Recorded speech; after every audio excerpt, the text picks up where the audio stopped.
Dara. Now, the Speaker of the National Assembly will this afternoon make a ruling on whether it was in order for Majority Leader Hon Duale to present a bill with proposals blocking party hopping, yet the recommendations to do so had been removed from the Joint Parliamentary Select Committee's report on electoral reforms. Yesterday, Deputy President William Ruto chaired a Jubilee Parliamentary Group meeting where he warned those who will support party hopping of serious consequences.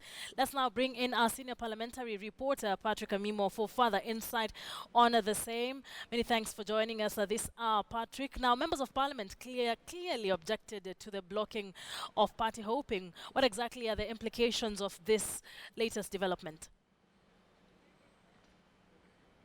Thank you, Akisa. Remember, these particular bills were brought to the House yesterday, and members had to extend the sitting up to 10 p.m.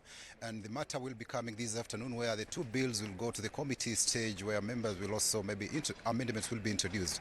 But yesterday, after the Deputy President met a section of members of the Jubilee side, it was that they took an about turn, and most of them now are of the opinion that they do not support party hopping. But remember, last week we had Kitumu Town West MP Olago Aluoch move an amendment to the report that had outlawed party hopping, a move that members did support overwhelmingly, and that particular amendment was upheld by the House. Indeed, even the Speaker, Deputy Speaker Joyce Laboso, did indicate that in her ruling about it, when they were discussing the amended version of that particular report, she did indicate that she had consulted members of the Joint Committee who were who were part of the select team, that is Deputy Minority Leader Naomi Shaban, together with Dr. Eseli Simiu, who concurred with her that, okay, that Aloch's amendment be carried, as it were, because to save the report from being shot down by an agitated House, because the mood that last week was that a majority of members were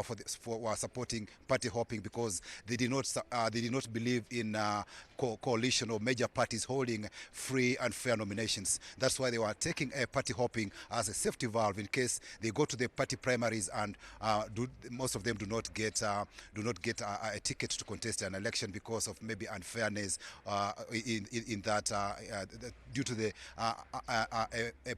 an immature democracy in our political parties. That's why they accepted that, and Laboso then said that it was a move to save the report from being shot down, because the consequences were, had the report been shot down, it would have taken another 6 months for that motion to be introduced in the House. And yet this matter is very urgent. By 30th of this month, we are expecting a new IEBC in office, and the Speaker will come and make a ruling on this particular issue, because even yesterday, as members were trying to deliberate on this particular matter, many were of the opinion that that party hopping clause should be introduced. And I remember MP Olago Loch put up a spirited campaign. We had Murua Dikir MP Johanna Ngeno also putting up a spirited defense on party hopping, indeed warning his counterparts in Jubilee that they should be aware that the only person who might get a direct ticket would be the president, and in the opposition, probably code leader Raila Odinga or Kalonzo Musyoka or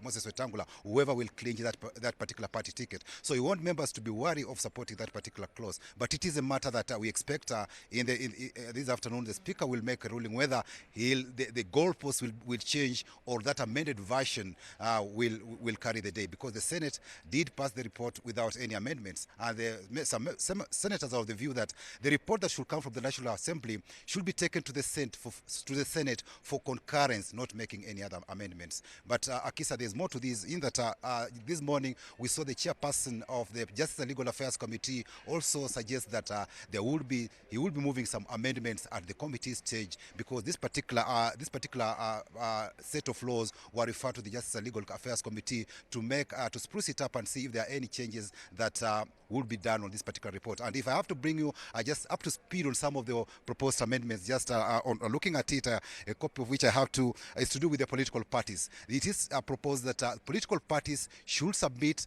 a party list of their nominees to the Electoral Commission at least 90 days if it's in the case of a general election, and for the by-election it should be at least 45 days to the date of the by-election. So that is an amendment that the Chepkonga committee will be bringing on the floor of the House this afternoon at the committee stage as Parliament members discuss this particular bill. The other proposal, in those laws were for the IEBC to conduct party primaries for parties. But there is a proposal that a party may elect to use a register of voters. It's not mandatory that IEBC should do that nomination,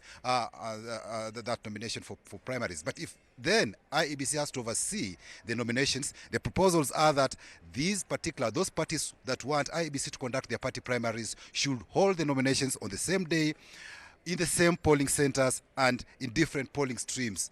The other proposal is that if that IBC if the clause is allowed that IBC conducts primaries for political parties, then there should be a provision that Parliament should appropriate monies for the effective implementation of this particular section. Remember, the Isaac Hassan team this question was put to them, and they said IEBC, if the parties are to ask IEBC to conduct the primaries, then political parties should pay for that particular exercise. They should pay IEBC. But now there's a provision that, okay, should Parliament take that route that IEBC conduct elections, then Parliament has to appropriate monies for that particular exercise. And the other provision that has been put in place, that each political parties that will be nominating persons to contest in the 2017 elections must ensure that the lists comply with the 2/3 gender rule. Akisa?